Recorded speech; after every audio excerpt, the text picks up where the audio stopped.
Hey everyone, hello, कैसे हैं आप सब। Welcome to एडुग्रोन। एंड आज हम फिर से एक नया चैप्टर लेके आ रहे हैं। चैप्टर तो नया नहीं है, मतलब चैप्टर तो पुराना है, बट आपके कुछ इंपॉर्टेंट क्वेश्चंस हैं जो आपको बोर्ड्स के लिए बहुत हेल्पफुल रहेंगे, वो मैं लेके आई हूँ। तो अभी हम थोड़े से डिस्कस कर लेते हैं कौन कौन से एग्ज़ाम्स के लिए आपको प्रिपेयर करना ज़रूरी है। ठीक है, इसके पहले वाले वीडियो में हम बता चुके हैं आपको, किंग्स एंड क्रॉनिकल्स मैंने रिलीज़ किया था, उसमें मैंने आपको बताया था कि आपको क्या क्या चीज़ें कैसे कैसे लिखनी है, राइट। तो मैं बार बार उसको रिपीट तो नहीं करूँगी, बट यस, आपको सोचना पड़ेगा, आपको दिमाग से सोचना पड़ेगा। आपको जितने वर्ड्स दिए गए हैं क्वेश्चन को पढ़ के उसके बाद उसके आंसर्स उसी के अकॉर्डिंग देने हैं। पहले भी बोला था कि कहानियाँ नहीं देनी है, ठीक, कहानी बिल्कुल नहीं देनी है, और अपने टू द पॉइंट क्वेश्चन लिखने हैं, उसको हाईलाइट करना है। ठीक, तो अभी हम स्टार्ट करते हैं आपके चैप्टर के कुछ क्वेश्चन आंसर्स से। ओके, ये कुछ प्रीवियस ईयर्स के क्वेश्चंस रहेंगे। ओके, तो मैंने आपको इसमें ये नहीं बताया है कि कौन से ईयर में आए हैं, but I am sure, I am definitely sure, क्योंकि मैंने क्वेश्चंस पढ़े हैं आपके जो सीबीएसई बोर्ड के रहते हैं। तो 12th में जो जो आए हैं आपके प्रीवियसली जितने भी क्वेश्चन पेपर्स हैं वही मैंने यहाँ पे डाले हैं। ठीक है, तो आप उसको पढ़ के जाओगे तो आपको ऑफकोर्स उसमें से ज़रूर आएंगे। ठीक है, तो हम पहले स्टार्ट करते हैं शॉर्ट आंसर टाइप क्वेश्चंस में। आपको इसके पहले वाले वीडियो में सारी चीज़ें मैं एकदम अच्छे से इजी वर्ड्स में बता चुकी हूँ कि कितने मार्क्स का आना है, कितने वर्ड्स का आप लिखोगे, कितने उसमें चॉइसेस आएंगे, कितने क्वेश्चंस आएंगे, कैसे लिखना है, वो सारी चीज़ें मैं आपको बता चुकी हूँ। तो मैं यहाँ से सिर्फ शॉर्ट आंसर टाइप क्वेश्चन से स्टार्ट करने वाली हूँ। इसमें मैं आपको लॉन्ग और शॉर्ट दोनों का बता दूँ। ठीक है, तो 3 मार्क्स का क्वेश्चन है एक, ये परमानेंट सेटलमेंट है, ये क्या है, आपको ये पता होना चाहिए। ठीक, कब ये लगाया गया था, किसने लगाया था इसको, किसने इम्पोज किया था, that's what the question is, and that is very important question too. तो आपको ये पता होना चाहिए। अब मैंने क्वेश्चन ये है, when was a permanent settlement introduced in Bengal.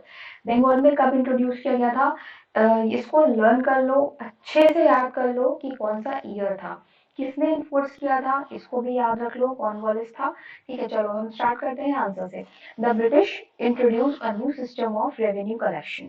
ठीक, अब आगे वाले में मैंने ये भी डाला है कि इन्होंने ये क्यों इम्पोज किया था। ये आपका जो परमानेंट सेटलमेंट वाला जो एक तरह से थोपा ही गया था ना यहाँ के किसानों पे, तो वो बंगाल में इसलिए किस लिए इंट्रोड्यूस किया गया था, ये भी आगे के आंसर इसमें आपको मिल जाएगा। तो पहले तो ये लिखोगे कि कहाँ पे हुआ, बंगाल में हुआ। It was called the permanent settlement. ठीक है, ये रेवेन्यू कलेक्शन का एक जरिया था जो अंग्रेज लेते थे हमसे। It was introduced by Lord Charles Cornwallis. इन्होंने लिया था इन 1793 में, just remember this. Under the system, the East India Company had fixed the revenue that each zamindar had to pay. ठीक है, जितना भी जो प्रॉफिट आ रहा था किसानों को, उसमें से कुछ रेवेन्यू निकाल करके वो मतलब कुछ उसका हिस्सा निकाल करके वो जमींदार को देते थे। जमींदार कुछ और अलग नहीं थे, वजह से किंग्स हुआ करते थे, किंग्स के ही जमींदार थे, या फिर वो खुद ही थे जो अपने आदमियों को भेज करके वहाँ पे कलेक्ट किया करते थे किसानों से जो रेवेन्यू होता था, या फिर उनके जो भी प्रोडक्शन होता था उसका कुछ पार्ट वो लेते थे, एंड वही जमींदार वो किसानों को, वो सॉरी ब्रिटिशर्स को देते थे। तो और इनके जमींदार वो जो था रेवेन्यू नहीं टाइम पे दे पा रहे थे, तो उनकी जो थी जमीन जब्त कर ली जाती थी, उनके जो एस्टेट्स होते थे वो ऑक्शन करा दिए जाते थे, एंड उसको उनको रेवेन्यू जो कि अपना चाहिए ही चाहिए, चाहे जैसे थे, किसान नहीं तो फिर जमींदार ने। तो इस तरह से उन लोगों का काम चलता रहता था। तो ये ब्रिटिशर्स ने अनाउंस किया, इम्पोज किया, एंड कब किया, 1793 में, एंड चार्ल्स कॉर्नवालिस ने किया, लॉर्ड चार्ल्स कॉर्नवालिस ने। ठीक है, तो इतना बहुत है, 3 मार्क्स के लिए आपको इतना लिख दोगे चल जाएगा। देन आता है next question, with what major objectives did he, did the हो गया यहाँ पे, sorry, British colonial power introduced permanent settlement in Bengal during the 19th century। क्या क्या रीजंस थे, क्या ऑब्जेक्टिव्स थे, किस किस कारण से किया गया था। ठीक है, by introducing the permanent settlement the British officials wanted to resolve the problem they faced. जो भी उनकी मतलब फाइनेंशियली जितनी भी वो प्रॉब्लम्स फेस कर रहे थे, इसलिए उन्होंने सोचा था कि अगर हमें रेवेन्यू चाहिए तो हम क्यों नहीं यहीं के किसानों से ले लेते हैं। तो दिमाग तो लगाते ही थे वो लोग, तो उन्होंने किसानों को लूटना स्टार्ट कर दिया, अलग अलग सेटलमेंट्स लगा लगा के। ठीक है, they were aware that the rural economy of Bengal was in crisis because of the following factors. उनको क्या पता था कि रूरल इकोनॉमी जो है बंगाल की, जो गांव की तरफ वाली इकोनॉमी है, वो क्राइसिस में है। उसके फैक्टर्स क्या क्या थे, ठीक है। तो there was a recurrence of many famines, पहला एक कारण। आप 3 लिख दोगे चल जाएगा, कोई प्रॉब्लम नहीं है, ठीक है। 3 2 भी लिख दोगे तब भी चल जाएगा, क्योंकि 3 मार्क्स का है, आप इतना ही लिखना बहुत सफिशिएंट है। There was a considerable decline in agricultural production, the regular flow of revenue.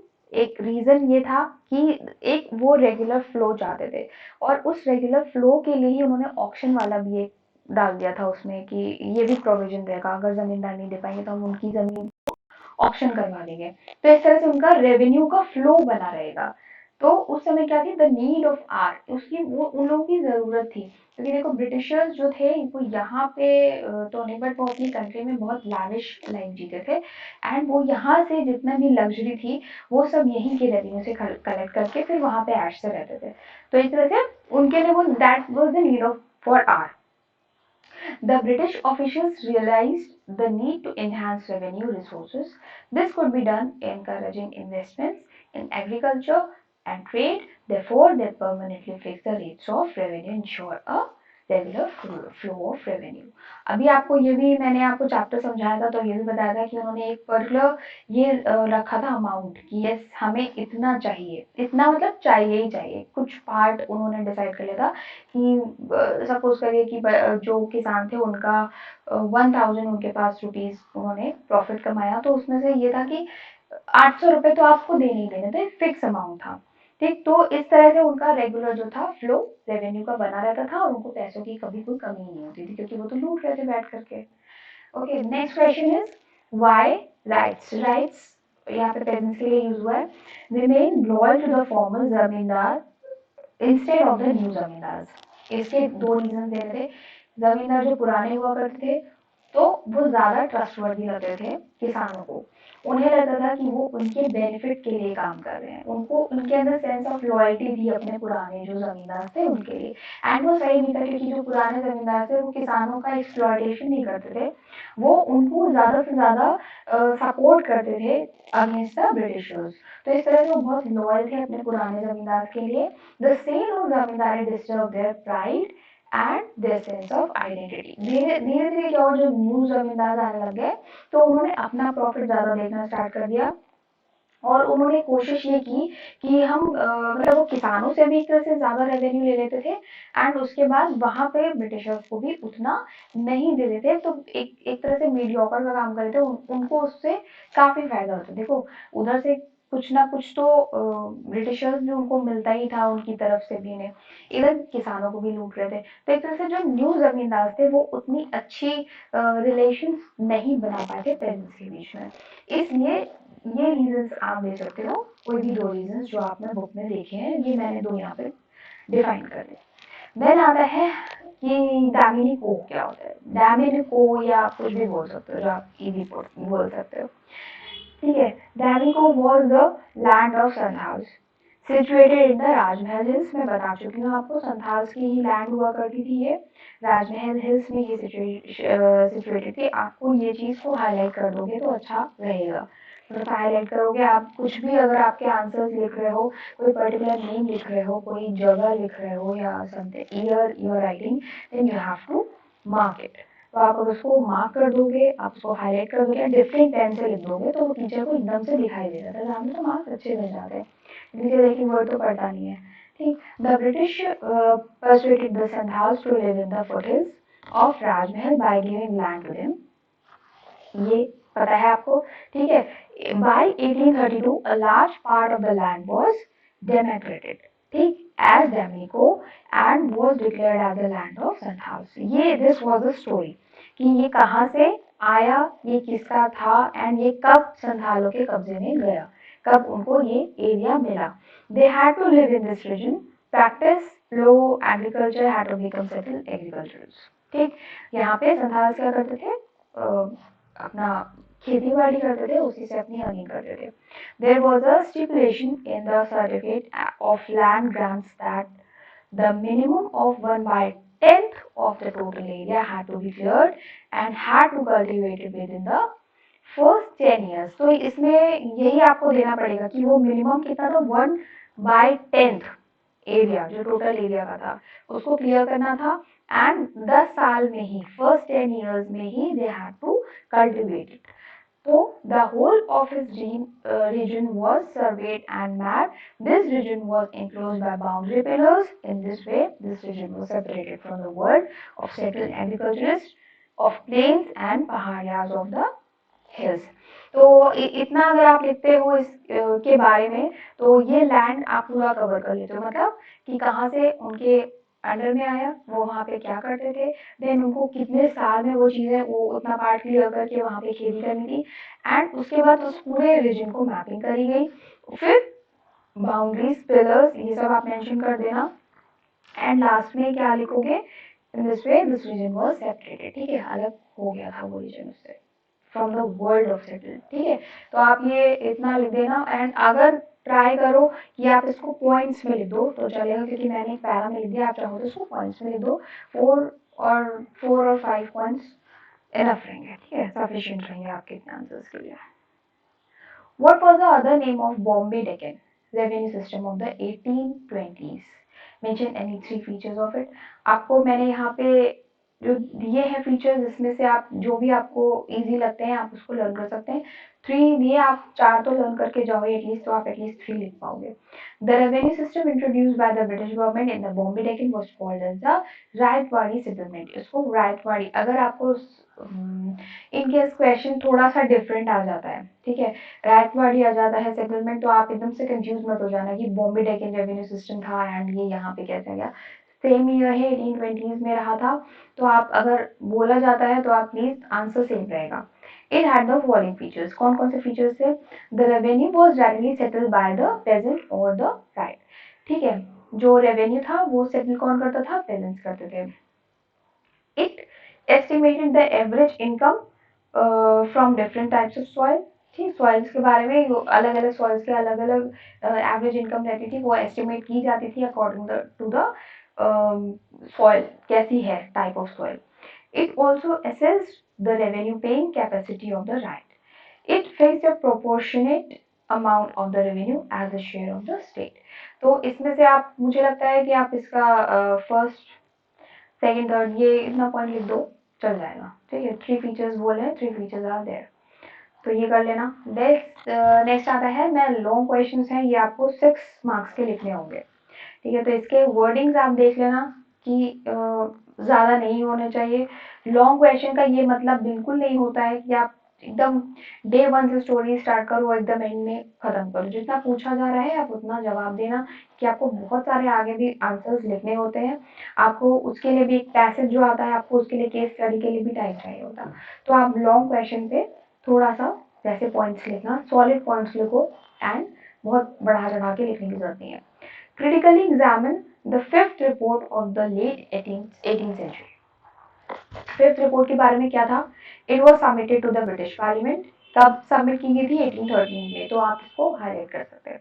It was for the fifth report as it was the fifth in the series of reports about the working of the East India Company. ये किसके बारे में थी, ये आपको बताना ही बताना है, कब ये इंट्रोड्यूस हुई थी ये बताना है, क्यों हुई थी ये देंगे। तो the core issue of the fifth report was the administration and the activities of the East India Company. क्योंकि ईस्ट इंडिया कंपनी यहाँ पे आकर के बहुत सारा एक्सप्लॉयटेशन कर रही थी, यहाँ से एक तरह से यहाँ के जो उनके जो लोग थे, जो ब्रिटिशर्स थे, बहुत माला माल हो गए थे। तो उससे वहाँ की पार्लियामेंट को हुआ कि भाई ऐसा क्या है वहाँ पे, ठीक है। तो उन्होंने ही इनके ऊपर थोड़े से रेस्ट्रिक्शंस लगाने के लिए इनकी रिपोर्ट मांगी थी कि कर क्या रहे हो वहाँ पे। ओके, तो this report had 1002 pages, 1002 pages थे, इसको हाईलाइट कर लेना, ठीक है। 800 पेजेस कौन से वर इन द फॉर्म ऑफ अपेंडिसाइज, अपेंडाइसिस, ठीक, which included the petitions of the जमींदार जिनको वो एक्सप्लॉइट कर रहे थे, जो पेजेंट्स को वो एक्सप्लॉइट कर रहे थे, उनकी जो रिपोर्ट्स उन्होंने बनाई थी, जो उनकी कंप्लेंट्स थी, 800 पेजों में तो सिर्फ वही थी कि ये किस तरह से बिहेव कर रहे हैं, किस तरह से यहाँ के पेरेंट्स को परेशान कर रहे हैं, एंड इलीगली उनके जो ज़मीन है, उनके लैंड्स को जो है ऑप्शन करवा रहे हैं। तो ये सब चीज़ें उसमें गई थी। Statistical tables of on revenue returns and the official notes on the revenue and judicial administration of Bengal and Madras. Madras और बंगाल के बारे में है, आप याद रखना कि कौन से दो जो शहर है या 2 रीजन्स हैं, प्रोविंसेस हैं, वो आप डाल देना इसमें बंगाल एंड मद्रास के बारे में। फिर ऑब्जेक्टिव्स क्या थे? Many group of people in Britain were not happy with the working of east India company in India. देखो वहां पे क्या होता है, पार्लियामेंट में जलन सी होने लग गई थी ब्रिटेन में कि ये जो ईस्ट इंडिया कंपनी वाले हैं कैसे इतना सारा माल कमा रहे हैं इंडिया के अंदर, तो उन लोगों को जलन भी थी। तो इसलिए भी वो खुश नहीं थे, उन्हें चाह रहे थे कि भाई हमको भी उतनी ही मिले, वो लोग की मोनोपोली क्यों है वहाँ पे, वही क्यों ट्रेड कर सकते हैं। तो ये सब चीज़ों से उन्होंने रिपोर्ट की मांग करी थी। They opposed the monopoly enjoyed by the East India Company over trade with India and China. Many of the British traders wanted a share in companies trade in India. जाहिर सी बात है उन्हें भी शेयर चाहिए था। They emphasized that the Indian market should be open for British manufacturers. मतलब सिर्फ east India company ही नहीं, ब्रिटिश मैन्युफैक्चरर्स के लिए भी ये हिस्सा ओपन होना चाहिए। कौन सा? इंडिया एंड चाइना का। तो बहुत सारे पॉलिटिकल ग्रुप थे, वहां पे आर्ग्यूमेंट हुआ, बहुत सारी चीजें हो गई ऐसी, जिसके बाद ये फिफ्थ रिपोर्ट तैयार करी गई थी। तो many political group even argued that the conquest of Bengal benefited only the East India Company and not the British nation as a whole. मतलब खाली प्रॉफिट किसको मिल रहा है? उस पर्टिकुलर कंपनी को मिल रहा है, पूरे नेशन को नहीं मिल रहा है। तो चीजें खटक रही थी लोगों को। फिर बेसिस ऑफ क्रिटिसिज्म क्या था? सेम वही बात है कि क्रिटिक्स एग्जामिन करने के लिए जो वहाँ पे चीज़ें थी फिफ्थ रिपोर्ट को एग्जामिन करने के लिए केयरफुली, तो ये वहाँ पे बहुत सारे लोगों को अपॉइंट भी किया गया था इसके लिए कि भाई पता लगाओ क्या हो रहा है। They find the following limitations in, जब ये रिपोर्ट बनी तो क्या क्या लिमिटेशंस रही? It has many unconvincing arguments and evidences. कई चीजें थी कन्विंसिंग नहीं थी, उनको नहीं लगा कि ये चीजें इतनी जेन्युइन हैं। Its purpose was only to criticise the maladministration, मतलब कुछ भी गलत एडमिनिस्ट्रेशन वहां पे चल रहा था in the east India company. It exaggerated the collapse of traditional zamindari power, ये भी सही है। It stated in hyperbolic words that the zamindars was losing their land. The land of most of the farmers was auctioned. The company did not collect revenue with punctuality. तो इस तरह से आप सारे पॉइंट्स लिख देना। अगर आप इसमें से एक दो पॉइंट्स नहीं लिखते हैं कोई बात नहीं है, लेकिन अगर जितना भी आप लिखेंगे ना उसको थोड़ा पॉइंट में ही लिखने की कोशिश करना। अगर आप ऐसा पैरा से लिख दोगे तो सब कुछ मर्ज लगने लग जाएगा। आपको अलग अलग हेडिंग्स के साथ अलग अलग अंडरलाइंस के साथ देना है। ओके, एंड आता है next question, what was steps taken by British East India Company to control the zamindars. अब क्या हुआ कि ये भी एक इम्पोर्टेंट क्वेश्चन है कि ब्रिटिशर्स जो थे ईस्ट इंडिया कंपनी के, तो उन्होंने जमींदार को कैसे कंट्रोल किया था। तो the British East India Company took the following steps mainly to maintain its control over the zamindars. The zamindars troops were disbanded, custom duties was abolished, जो custom duties थी abolish कर दी गई थी। The courts जो कचहरीज थे, ठीक है, उनको उनके कंपनी के लोग ही वहाँ पे अपॉइंट किए जाते थे, कलेक्टर एंड सुपरविजन में उन्हीं के लोगों को ही रखा जाता था कि हर जगह अपनी ही पैठ रखने के लिए। The power to deliver local judgment was also taken away from the जमींदार। अब जमींदार के पास जजमेंट देने की कोई पावर भी नहीं थी। In fact, जमींदार held their control and leadership through local courts and other panchayats. They lost power, organized local police. Over time, the electorate emerged as the alternative center of authority, severely restricting what the जमींदार could do. जहां जहां से जमींदारों को ये हटा सकते थे इन्होंने हटाया। वहां पे किसको लगाया इन्होंने? अपने ईस्ट इंडिया कंपनी के लोगों को, मतलब ब्रिटिशर्स को। इन शॉर्ट आप देखो कि वहां पे ये ब्रिटिशर भी काम करते थे। इन केस अ राजा, ठीक है, जो पावरफुल जमींदार होता है, fail to pay the land revenue, a company official was speedily dispatched to his zamindari, which explicit what? To take charge of district and to use the most effective means to destroy all the evidence authority of the zamindar and office and his officers. तो बहुत strict rules थे जमींदारों के ऊपर, उनको बहुत east India company के जो ब्रिटिशर्स थे उनको बहुत कंट्रोल करके रखा था कि अगर वो चाह के बिना रेवेन्यू में गोल नहीं कर सकते थे, एंड इवन अगर उनको नहीं भी मिल पा रहा है, मतलब जो प्रोडक्शन का पार्ट है जो पेजेंट्स नहीं दे पा रहे हैं, उसके बाद भी उन लोगों को बहुत एक्सप्लॉइट किया जा रहा था। तो इधर पेजेंट्स भी हो रहे थे, उधर जमींदार भी हो रहे थे, मजे में कौन बैठे थे? ईस्ट इंडिया कंपनी वाले, ठीक है। Some of the scholars believe that the some trouble creators were also used as tool to reduce the influence of rajas. For example, आप एग्जाम्पल भी दे सकते हैं। एग्जाम्पल आप यही नहीं, आप कहीं पे भी एग्जाम्पल दे सकते हैं। अगर आप अपनी बात पहुंचाना चाहते हैं, समझाना चाहते हैं, तो इट्स अ गुड वे। अगर आप लिखोगे फॉर एग्जाम्पल तो अच्छा रहेगा। When the जमींदार dispatched their आमला, ठीक है। कलेक्टर, मैंने इसीलिए इसमें लिख दिया है कि ये है क्या, वर्ड भी याद रखना, क्वेश्चन में कभी आ सकता है। तो कलेक्टर ऑफ रेवेन्यू कहते हैं उसको। Some naughty people used to create some people problem for zamindars, some rats and village headmen, jotdars and muddles were only too happy to see the zamindars in trouble. The zamindar could therefore not easily assert his power over him. तो क्या था कि जब जो जमींदार ऐसे हुआ करते थे ना, जो पावरफुल हुआ करते थे, तो वो जो राइट्स थे, जो पेजेंट्स थे ना, उनको बहुत उनके ऊपर अत्याचार करते थे। तो जब इनके ऊपर कसते हैं ना, लगाम कसी जाती है ना, इनको एकदम इनकी पावर्स छीन ली जाती हैं ईस्ट इंडिया कंपनी से, तो ये जो छोटे वाले पेजेंट्स होते हैं ना, बड़े हैप्पी हो जाते हैं, बड़े खुश हो जाते हैं। तो कि कहते हैं चलो ठीक है, तुमने मुझे मेरे साथ बुरा किया, तो अभी ब्रिटिशर्स तुम्हारे साथ बुरा करेंगे। तो इस तरह से दोनों उनमें बहुत एक खुशी की लहर दौड़ जाती है जब वो ब्रिटिशर्स उन्हें कंट्रोल करना स्टार्ट करते हैं। देन आता है why did Santhals revolted against the British rule. Santhals कौन थे? ठीक, पहले आपको बता चुकी हूँ। इन्होंने क्यों रिवोल्ट किया था ब्रिटिश रूल्स के अगेंस्ट, ठीक है। तो the land that Santhals had brought under cultivation was slipping away from their hands.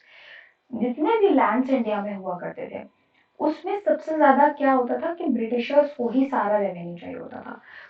तुम यहाँ से रॉ मटेरियल भी ले जा रहे हो, तुम वहां पे जाके अपना बना रहे हो, उससे तुम यहाँ पे महंगे दामों में बेच रहे हो, फिर हमारी जमीन भी हड़प ले रहे हो।